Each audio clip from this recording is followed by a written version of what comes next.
Hello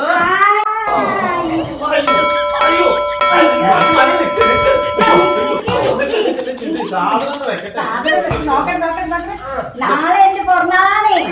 അതെനിക്കറിയാം. അതിന് ഞാനേ എന്താ കൊണ്ടുവന്നേ? ഇതുവരെ ജീവിതത്തിൽ നീ കണ്ടിട്ടുണ്ടാവില്ല. സ്വർണ്ണമാ? അതുക്കും മേലെ ഡയമണ്ടാ? അതുക്കും മേലെ അതിക്ക് മേലെ? നീ അതിന് കാണുമ്പോണ്ടല്ലോ ഇങ്ങനെ തുള്ളിച്ചാടും. മതി മതി മതി കണ്ടിട്ട് തുള്ളിച്ചാടി മതി.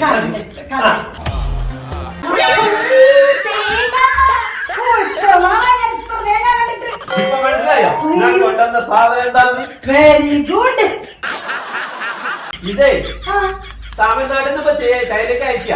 ചൈനയിൽ നിന്ന് പോയിട്ടാണ് ഞാൻ കൊണ്ടുവരുന്നത്. അത്രയും വില കൊടുക്കണതറിയാം. അപ്പൊ നമുക്കിത് വിറ്റാലോ? വിറ്റാനല്ലേ, എനിക്ക് പായസം ഉണ്ടാക്കണം, ഇഡ്ഡലി ഉണ്ടാക്കണം, ഇഡ്ഡലിയിൽ ചേർക്കണം, ചമ്മന്തി അരക്കണം, അട ഉണ്ടാക്കണം. ഞാനേ നിങ്ങൾ ഇത്രയും വിചാരിച്ചില്ല. ഇത്ര നല്ല മനസ്സിന്റെ ഉടമയാണ് നിങ്ങൾ. ഇത്ര വില പിടിപ്പുള്ള സാധനം സ്വന്തം ഭാര്യയ്ക്ക് കൊണ്ട് കൊടുത്തത്